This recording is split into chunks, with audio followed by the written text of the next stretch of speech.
2022년 8월 30일 대구경찰서로 지인이 연락이 안 된다며 한 여성에 대한 실종 신고가 접수됐습니다. 수사에 착수한 경찰은 사라진 51세 정여인의 집 근처 CCTV를 모두 확인하기 시작했는데요. 신고 전날인 8월 29일 오전 4시 30분쯤 정여인이 대구 달성읍 자신의 집으로 들어가는 모습이 확인됐습니다. 여기까지도 아무 문제가 없는 듯 보였어요. 그런데 무슨 일인 건지 1시간 뒤인 오전 5시 반쯤 어떤 남자가 큰 여행 트렁크 가방을 하나 가지고 나옵니다. 경찰의 촉! 뭔가 이 남자가 이상했습니다. 이 남자 누구야?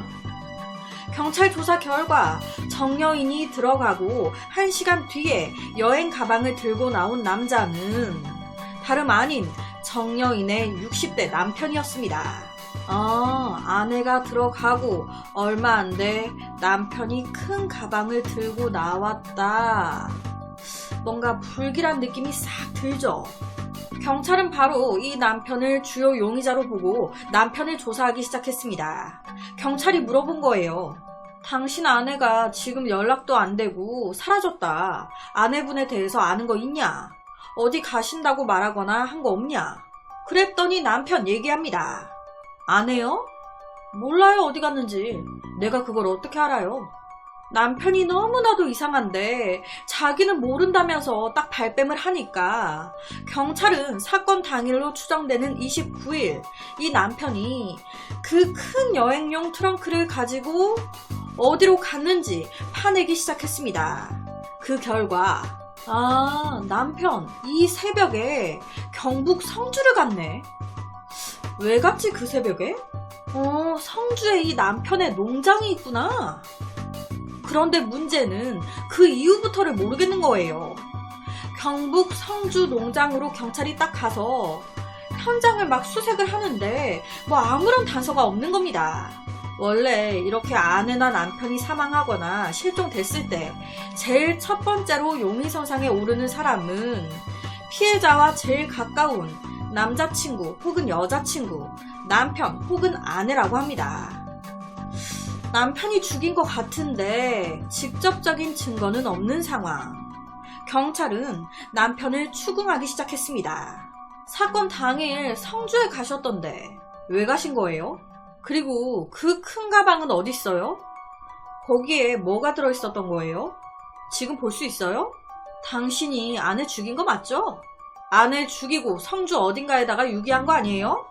이런 식으로 막 쪼기 시작한 겁니다. 이런 상황에서 얼마나 버티겠습니까? 얼마 못 가 이 남편. 죄송합니다. 라면서 자백을 합니다. 자백을 하면서 드러난 사건의 진실. 정말 충격적입니다. 이 남편은요, 아내를 살해하고 아내의 시신을 여행용 가방에 담아 경북 성주로 갑니다. 그리고 한 비닐하우스 창고로 가요. 그리고 거기서 아내의 시신이 들어있는 여행용 가방에 기름을 막 붓고 불을 붙입니다. 아내의 시신을요, 무려 3시간 동안 태운 거예요. 아내의 시신이 타고 있던 그 3시간 동안 남편은 무슨 생각을 하고 있었을까요? 한때 사랑한다고, 결혼하자고, 두 분이 한때 좋았던 시절이 있었을 텐데 그런 사람을 이렇게 잔인하게 언제 그랬냐는 듯이 정말 무섭습니다.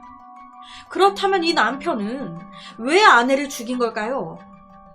남편이 아내를 죽인 이유는요, 아내가 내가 자고 있는데 깨우고 잔소리해서 짜증나서 그래서 목 졸라 죽였다 라고 얘기했습니다. 사실 이 부부의 결혼 생활은요, 아슬아슬하다 못해 한번 완전 깨진 상태였습니다. 1995년 두 사람이 결혼을 했고 두 사람 사이에 무려 3명의 자녀가 있었어요.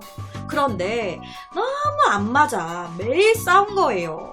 그래서 2008년 6월 12일 불화로 이혼을 했습니다. 한번 갈라섰어요. 그런데 세월이 흘러가면서 자녀들이 컸고 그러면서 결혼을 하게 된 겁니다. 원래 이 부부가 이혼을 한 상태였어요. 그런데 아이들 결혼한다고 혼주가 서로 이혼했다고 하면 상대편 집안이 우리 집안을 뭐라고 보겠어요. 괜히 우리 자식 기죽을까봐 걱정되고 사람들 보기도 안 좋으니까 자녀들 보고 2022년 7월 17일 서로 그냥 합쳤던 거예요. 오롯이 자녀들 때문에. 한 번 깨진 부부의 금은 쉽사리 붙여지지 않았습니다. 재결합 이후에도 돈 혹은 이 자녀들 문제로 맨날 싸우는 거예요. 전문가는 이미 이 부부 30년이 넘는 세월 동안 서로에게 쌓인 앙금이 있었고 그 앙금이 사건의 그날 잔소리라는 그런 꼬투리 핑계로 다 터진 게 아니었을까라고 추정을 했습니다. 재결합을 한 지 거진 한 달 만에 이런 사건이 벌어졌습니다.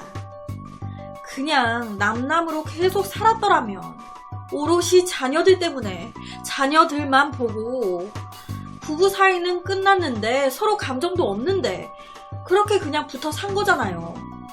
그러다가 비극으로 이렇게까지 된 건데 하지만 아내가 잔소리한다고 목을 졸라 죽여요? 잔소리 안 하는 여자가 아닌 잔소리 안 하는 사람이 어디 있습니까? 남자 여자 다 잔소리 아닌 잔소리 하면 사는 거지. 잔소리 한다고 그거 듣기 싫다고 죽이면 지구에 남아있는 사람이 없겠네. 거기다 이 남편은 죽인 걸로 모자라서 아내의 시신을 불태우기까지 했습니다. 진짜 아내의 시신을 태우던 그 시각 남편은 무슨 생각을 하고 있었을까요? 완벽한 범죄라면서 걸릴 수가 없다면서 안도의 한숨을 쉬고 있었을까요? 경찰은 살인, 사체 손괴 등의 혐의로 남편을 체포했습니다. 그리고 검찰은 남편의 죄질이 불량해 재범 가능성이 크다고 판단, 위치 추적 전자장치 부착 명령과 보호 관찰 명령을 청구했다고 해요. 이 사건은요, 현재까지도 재판 중인 사건입니다. 결론 난 게 없어요. 이 악마 남편에 대한 첫 공판은 2022년 10월 20일 진행이 될 거라고 하는데요. 와, 그래서 오늘은 자고 있는데 깨워서 잔소리한다고 열받아 죽이고 아내의 시신을 태우기까지 한 정말 비정한 악마 남편에 대한 사건을 가지고 왔습니다.